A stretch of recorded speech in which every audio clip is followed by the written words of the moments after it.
अस्सलामुअलैकुम नाज़रीन, खबर दोपहर में आपका खैर मकदम है। मैं हूं मोहम्मद इस्लामुद्दीन मतीन। सबसे पहले पेश हैं हेडलाइंस।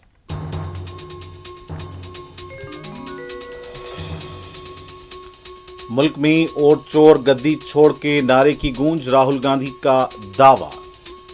दो लोग जमहूरियत और दस्तूर को खत्म करने की कोशिश कर रहे हैं, मल्लिकार्जुन खड़गे का इल्जाम।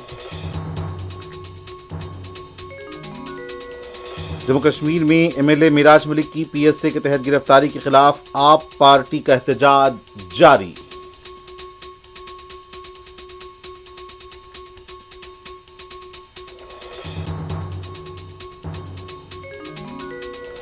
नेपाल में 3 दिनों से जारी पुरतशद्दुद वाक़यात और वज़ीर आज़म के इस्तीफे के बाद फौज ने संभाला कंट्रोल, कई मकामात पर लूटमार, जेलों से कैदी फरार।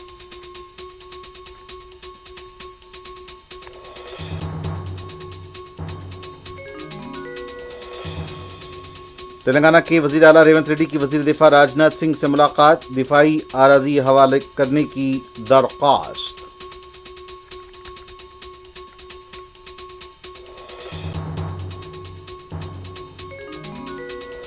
हाइड्रा अमीरों के घरों तक नहीं जाती, गरीबों के मकानात मुनहदिम करती है, केटीआर का इल्जाम।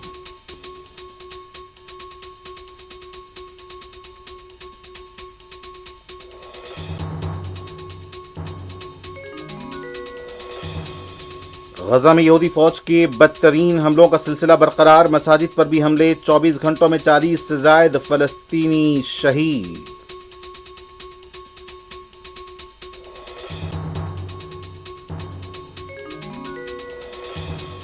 कतर के दारुल हुकूमत दोहा में इसराइल के हमले में हमास की क़यादत महफूज, तंजीम का दावा।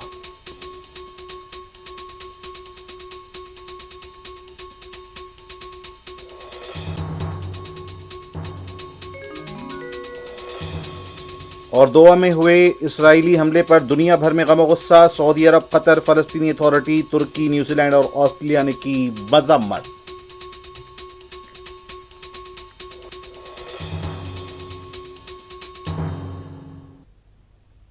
और अब पेश खबरें तफसील से।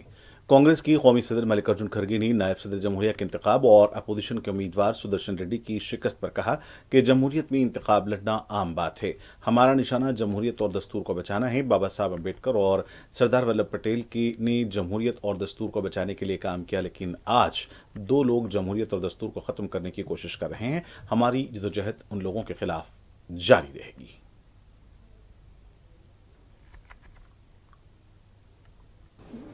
लोकतंत्र में ये कॉमन है लड़ना, इलेक्शन फाइट करना।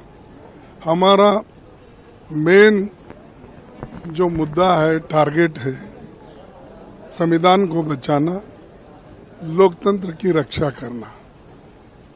जिस धरती पे महात्मा गांधी जी, वल्लभ भाई पटेल जैसे लोग जन्म लेकर यहाँ हमको आज़ादी दिलाई देश के लिए, ये दो व्यक्ति हमारे लिए बहुत पूजनीय है और उनके वजह से देश एक भी है और आज़ादी भी मिली। और एक दो व्यक्ति भी ऐसे हैं जो देश में संविधान को सुरक्षित नहीं रहना चाहते और लोकतंत्र को भी बचाना नहीं चाहते और संविधान को भी बचाना नहीं चाहते। जो दो लोगों ने उन्होंने जो की उसको डिस्ट्रॉय करने वाले और एक दो लोग यहीं पर हैं। कांग्रेस लीडर राहुल गांधी ने कहा है कि आज मुल्क में हर तरफ वोट चोर गद्दी छोड़ नारा गूंज रहा है। रायबरेली में मीडिया से मुख्तसर बातचीत के दौरान राहुल ने कहा कि हम वोट चोरी को बार बार और मुख्तलिफ अंदाज में अवाम के सामने ला रहे हैं। Yeah. See, the main nara these days is vote chor, gaddi chor. And that is being proved across the country. We will prove it again and again and again in more and more dramatic ways. Thank you. Bihar में voter अधिकार यात्रा के दौरान वज़ीर आज़म नरेंद्र मोदी के खिलाफ किए गए मुबैना रिमार्क्स को लेकर आज बीजेपी की तरफ से उत्तर प्रदेश में राहुल गांधी की आमद पर एहतजाज किया गया। राहुल गांधी के खिलाफ नारे भी लगाए गए। राहुल गांधी का काफिला जहां से गुजर रहा था वहां के लोग बीजेपी कारकुन नारे लगाते हुए देखे गए।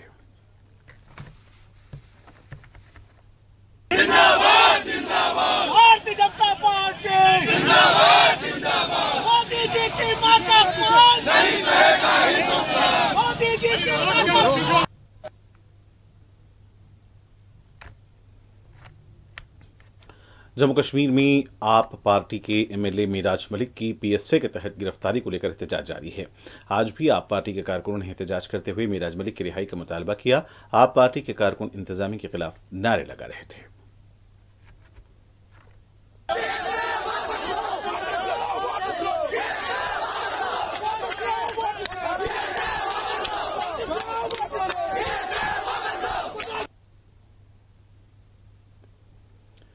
वज़ीर आज़म ने पी शर्मा ओली के इस्तीफे के बाद मुल्क में कर्फ्यू नाफिज है और फौज ने बराह रास्त कमान संभाल ली है। उबूरी हुकूमत के लिए नए चेहरों की तलाश जारी है।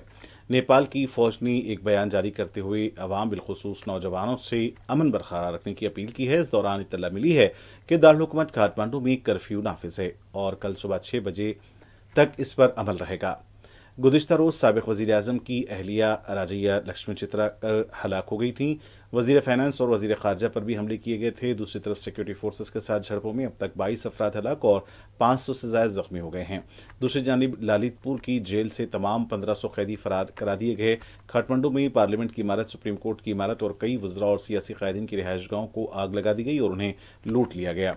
आज सुबह काठमांडू की सड़कों पर पुलिस और सिक्योरिटी फोर्सेस को मुतहरिक देखा गया। कई इमारतों से धुआं निकलता हुआ भी नजर आया। पुरतशद्दुद हंगामों के दौरान नेपाल के साबिक़ वज़ीर आज़म झालानाथ खनल की अहलिया को जिंदा जला दिया गया। नेपाल के साबिक़ वज़ीर आज़म के घर को आग लगाई गई, जिसकी वजह से उनकी अहलिया जिंदा जल गईं।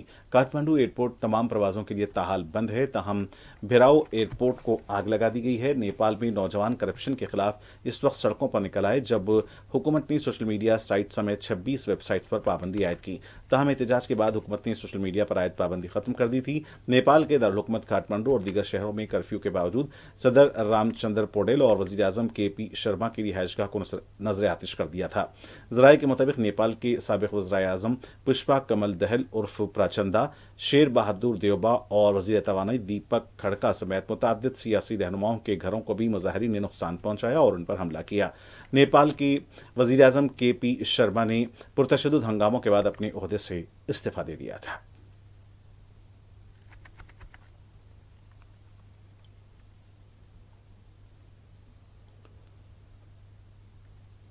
नेपाल में बड़े पैमाने पर लूटमार के वाकयात पेश आए हैं। बड़े शोरूम्स को लूट लिया गया है। कई लोग काठमांडू में इलेक्ट्रॉनिक सामान शोरूम से लूट कर ले जाते हुए देखे गए। पुलिस भी बेबस नजर आई।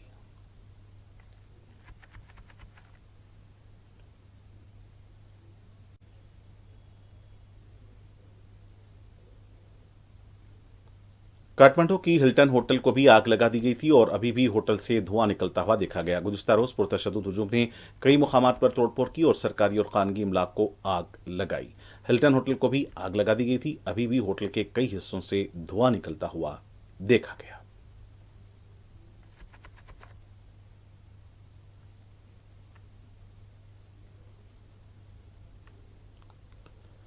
नेपाल की दारुल हुकूमत काठमांडू की दिल्ली बाजार जेल से फरार होने की कोशिश करने वाले कैदियों को दोबारा जेल की तरफ ढकेला गया है। दारुल हुकूमत और इसके नवाही इलाकों में हुए पुरतशद्दुद वाकयात के बाद बाज़ जेलों से कैदी फरार हुए थे। दिल्ली बाजार जेल के कैदियों का भी कहना है कि उन्हें रिहा किया जाए। इत्तला मिली है कि जेल का अमला और गार्ड्स ने हालात को देखकर जेल से चले गए थे। अब कैदियों पर काबू पाने के लिए फौज को तलब कर लिया गया है।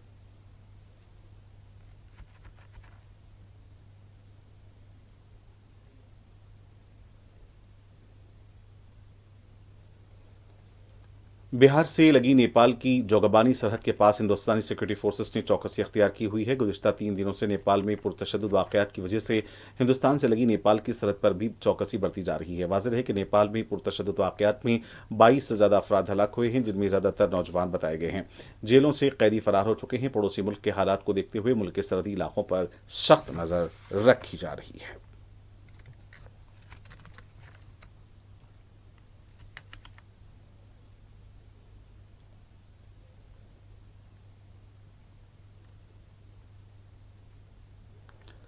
तेलंगाना की वज़ीर आला रेवंत रेड्डी ने आज दिल्ली में मरकजी वज़ीर दिफा राजनाथ सिंह से मुलाकात की। वज़ीर आला ने इस मुलाकात के दौरान वज़ीर दिफा से दरख्वास्त की कि हैदराबाद में 98.20 दिफा की आराजी हुकूमत के हवाले की जाए। वज़ीर दिफा को बताया गया कि रियासती हुकूमत मूसा और ईसा नदी के हदूद में गांधी सर्कल ऑफ यूनिटी कायम करना चाहती है।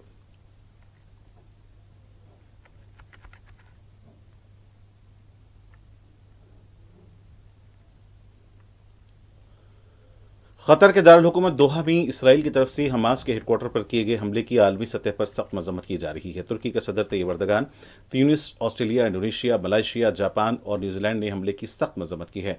बाज़ ममालिक ने सलामती कौंसिल पर जोर दिया है कि इस हमले के लिए इसराइल को जवाबदेह बनाया जाए। गुज़िश्ता दोपहर दोहा में हमले के बाद इसराइल ने दावा किया था कि हमास की क़यादत को निशाना बनाया गया है। ताहम शाम में हमास के तर्जुमान की तरफ से बयान सामने आया है कि हमास की क़यादत हमले में महफूज है। ताहम हमास के लीडर खलील अल-हय्या के फर्जंद और 6 अफराद हमले में शहीद हुए हैं।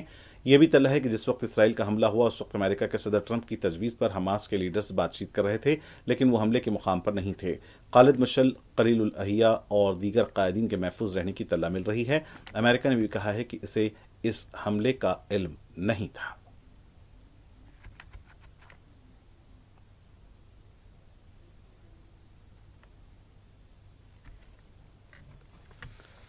कतर के वज़ीर-ए-आज़म शेख मोहम्मद बिन अब्दुर्रहमान अल-थानी ने दोहा में इसराइली हमले को रियासती दहशतगर्दी करार दिया है। इसराइली हमले के बाद अपनी पहली प्रेस कॉन्फ्रेंस में कतरी वज़ीर-ए-आज़म ने कहा कि वो इसराइली हमले के जवाब का हक महफूज रखते हैं। उन्होंने इसराइल को पैगाम दिया कि उनका मुल्क इस वाक़े को हरगिज़ नज़रअंदाज नहीं करेगा।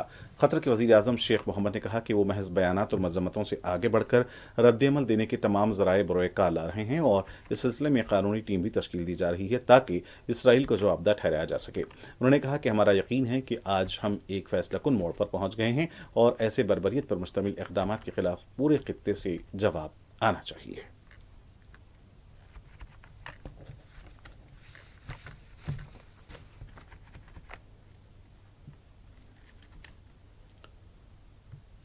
सऊदी वलीअहद मोहम्मद बिन सलमान ने कतर पर इसराइल के फ़िज़ाई हमलों की सख्ती से मज़म्मत की है। ज़राए के मुताबिक सऊदी वलीअहद मोहम्मद बिन सलमान ने कतर के अमीर शेख तमीम बिन हमद अल-सानी से टेलीफोन पर रब्ता किया। सऊदी मीडिया रिपोर्ट में कहा गया है कि सऊदी अरब ने कतर पर हमलों को इसराइल की ज़ालिमाना जारहियत करार दिया है। सऊदी वलीअहद ने तमाम सलाहियतों के साथ कतर की हिमायत के अज़्म का इजहार किया है।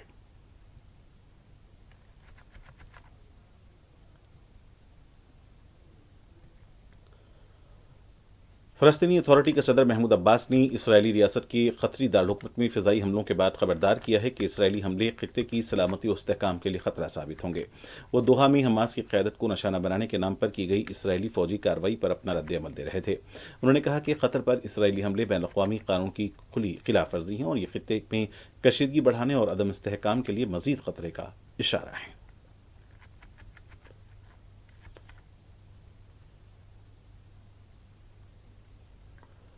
बीआरएस पार्टी के कारगुजार सदर के.टी. रामाराव ने कहा है कि हाइड्रा अमीरों के मकानात तक नहीं जाती, सिर्फ गरीबों के मकानात को मुनहदिम करती है। केटीआर का कहना था कि रेवंत रेड्डी के भाई तिरुपति रेड्डी का अगर एफटीएल के हुदूद में घर आता है तो हाइड्रा वहां नहीं जाती। केटीआर ने कहा कि हाइड्रा रहमतनगर, बोराबंडा, यूसुफगुड़ा, शेखपेट और एरागड्डा की बस्तियों में मकानात को मुनहदिम करेगी। कांग्रेस हुकूमत पैसे देकर गरीबों के वोट चोरी करना चाहती है। केटीआर ने कहा कि इतने दिनों तक एम गोपीनाथ अवाम के साथ खड़े रहे, इसलिए हमें जुबली हिल्स से बीआरएस को जिताना है। उन्होंने कहा कि अगर जुबली हिल्स के गरीब अवाम कांग्रेस को एक भी वोट देते हैं तो कांग्रेस हुकूमत को गरीबों के मकानात गिराने का लाइसेंस मिल जाएगा। మీరుగిన రేమత్ నగర్లో పొరపాటున ఒక్క ఓటు కాంగ్రెస్ కు వడనిస్తే ఆ ఓటు మీ ఇల్లు మీరు గులగొట్టుకుంటందుకు వేసుకునే ఓటే అవుతుంది. ఒక్క ఓటు మీరు పొరపాటున వేసినా ఒక్కొక్క గరీబోని ఇల్లు కూలగొట్టేందుకు మీరు సంధించినట్టు అవుతుంది, వాళ్ళకి లైసెన్స్ ఇచ్చినట్టు అవుతుంది. మరి కావన్నా వద్దాం మీరే ఆలోచన చేయండి. ఇది మీ సమస్యనో నా సమస్యనో కాదు, నగరంలో ఉండే అందరి సమస్య. మీరు చూస్తున్నారు హైడ్రా అనేది పెద్దోళ్ళ ఇంటి మీదకి పోదు. రేవంత్ రెడ్డి అన్నగాడు ఇక్కడనే ఉంటాడు, తిరుపతి రెడ్డి అని, దుర్గం చెరువు పక్కకు నీళ్ళల్లో కట్టిండి ఇల్లు ఎఫ్టీఎల్లా, ఆడికి మాత్రం పోదు హైడ్రా. ఎందుకు? ముఖ్యమంత్రి అన్న కదా, పోతే ఉద్యోగం పోతుంది కదా, ఆడికి పోదు. ఆడికి పోతుంది, రేమత్ నగర్ పోతుంది, బోరబండ పోతుంది, యూసఫ్గూడ పోతుంది, షేక్పేట పోతుంది, ఎర్రగడ్డ పోతుంది. మీ దగ్గర ఉండే బస్తీలకు మాత్రం బరాబర్ వస్తుంది. కులగొడితే పేదవాడిని అడిగేటోడేవాడు? గోపన్న లేడు కదా, గోపన్న ఉంటే బరాబర్ వచ్చి అడ్డం నిలబడుతుండే. గోపన్న లేడు కదా, ఇక అడిగేటోడు ఎవడున్నాడు? మేము చూసుకుంటాం, జూబ్లీస్ దున్ని పారేస్తాం అనే దాంతో పైసలు కొడతాం, అవసరమైతే ఆఖరికి ఓటుకింత కొడితే గరీబ్ గాళ్ళు మాకే అయిపోతే ఎవరికెత్తారు అనే ధైర్యము ఇలా కాంగ్రెస్ వాళ్ళు ఆ ధీమాతో ఉన్నారు.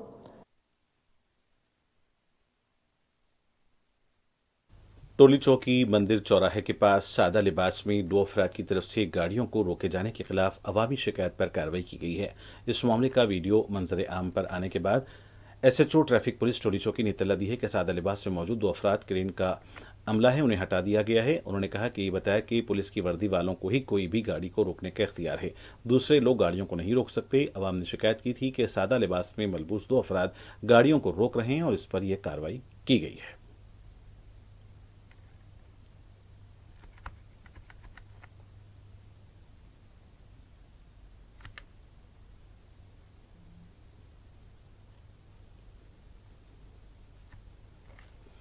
नलगुंडा की देवरकुंडा पीएपल्ली मंडल में सीसी कैमरों का इफ्तिताह अमल में आया है। इस मौके पर रुकन असेंबली नानावत बालू नायक ने कहा कि एक सीसी कैमरा 100 पुलिस मुलाजमीन के बराबर है। उन्होंने मुकामी अवाम से भी इनफरादी तौर पर इस तरह के कैमरे नस्ब करने की अपील की। इस मौके पर मुतल्लिका पुलिस एसपी मोनिका और एनएसयूआई के कारकुन भी मौजूद थे।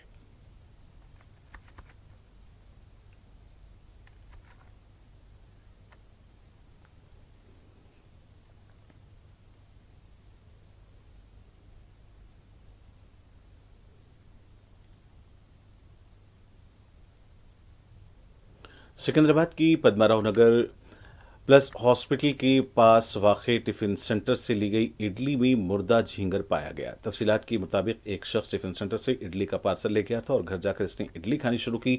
इडली में मरा हुआ झींगर पाया गया। इस शख्स ने फौरी टिफ़िन सेंटर के इंतजामिया को इस सिलसिले में शिकायत की, लेकिन इंतजामिया ने कोई जवाब नहीं दिया। मुकामी अवाम ने कहा है कि टिफ़िन सेंटर के अलावा इलाके में सफाई पर तवज्जो नहीं दी जा रही है। मुतल्लिका शख्स ने फूड सेफ्टी के इंतजामिया से कार्रवाई पर जोर दिया है।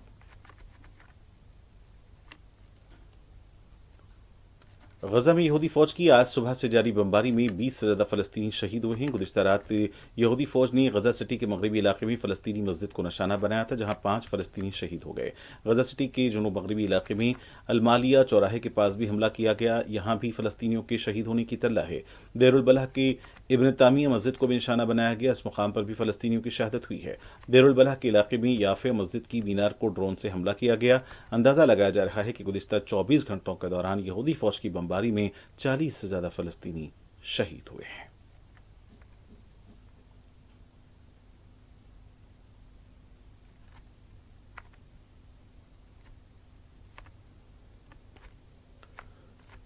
इसराइली वज़ीर-ए-आज़म बेंजामिन नेतन्याहू ने कहा है कि हमास के रहनुमा अब दुनिया में किसी भी जगह महफूज नहीं रहेंगे। यह बयान उन्होंने कतर के दार हुकूमत दोहा में हमास की क़यादत को फ़ज़ाई हमलों में निशाना बनाने के बाद दिया। यरूशलेम में अमेरिकी सफारतखाने की तकरीब से खिताब में उनका कहना था कि वो दिन ख़त्म हो गए जब हमास के रहनुमा नाकाबिल दस्तरस समझे जाते थे। अब किसी को ऐसी छूट नहीं दी जाएगी। नेतन्याहू ने कहा कि उन्होंने इस कार्रवाई का हुक्म कातिलों से हिसाब बराबर करने और इसराइल के शहरियों के मुस्तकबिल के तहफ़्फ़ुज़ के लिए दिया। इस दौरान उन्होंने दावा किया कि गजा की जंग फ़ौरन ख़त्म हो सकती है अगर हमास अमेरिकी सदर डोनाल्ड ट्रंप की पेश करदा जंग बंदी की तजवीज़ कबूल कर ले। नेतन्याहू के मुताबिक इसराइल ने उसूली तौर पर इस तजवीज़ को तस्लीम कर लिया है, जिसका आगाज़ तमाम कैदियों की फौरी रिहाई से होना चाहिए। अगर हमास ट्रंप की तजवीज़ मान ले तो जंग इसी वक्त ख़त्म हो सकती है।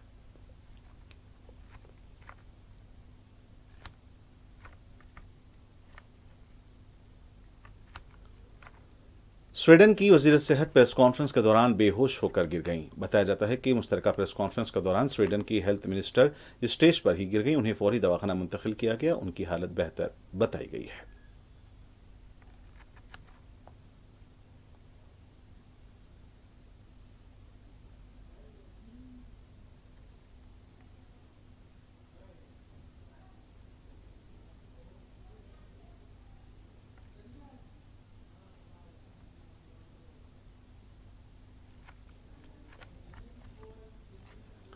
अमेरिका के सदर डोनाल्ड ट्रंप को वाशिंगटन के एक रेस्टोरेंट में खाना खाने के दौरान फ़लस्तीन के हामी मुजाहिरीन की नारेबाजी का सामना करना पड़ा।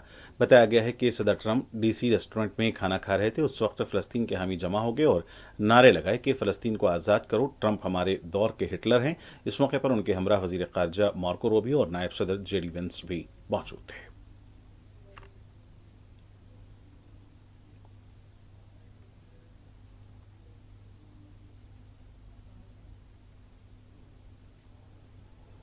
और आखिर में सुर्खियां एक बार फिर। मुल्क में वोट चोर गद्दी छोड़ के नारे की गूंज। राहुल का दावा, 2 लोग जमहूरियत और दस्तूर को खत्म करने की कोशिश कर रहे हैं, मल्लिकार्जुन खड़गे का इल्जाम।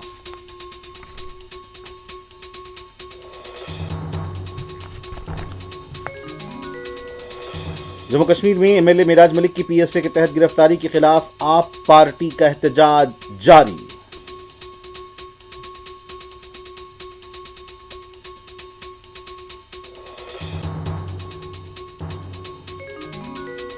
नेपाल में 3 दिनों से जारी पुरतशद्दुद वाकयात और वजीर आजम के इस्तीफे के बाद फौज ने संभाला कंट्रोल, कई मकामात पर लूटमार, जेलों से कैदी फरार।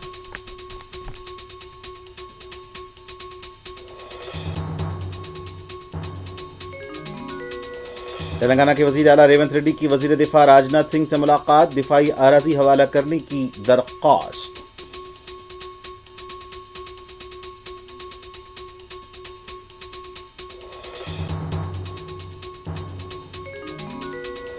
हाइड्रा अमीरों के घरों तक नहीं जाती, गरीबों के मकानात मुनहदिम करती है, केटीआर का इल्जाम।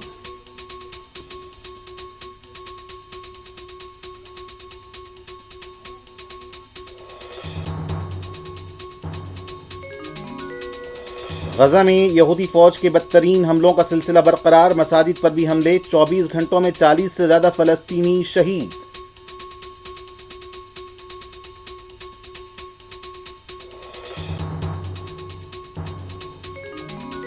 कतर के दारुल हुकूमत दोहा में इसराइल के हमले में हमास की क़यादत महफूज, तंजीम का दावा।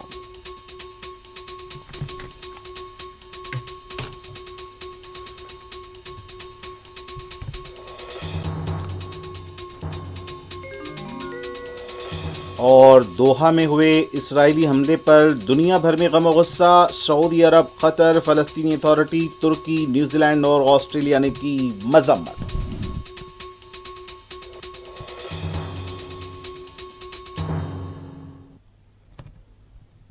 और नाज़रीन के साथ खबर दोपहर का सिलसिला यहीं इख्तिताम को पहुंचता है। मुझे मोहम्मद सामुद्दीन मतीन को पूरी टीम के साथ दें इजाज़त। देखते रहें 4 TV। खुदा हाफिज़।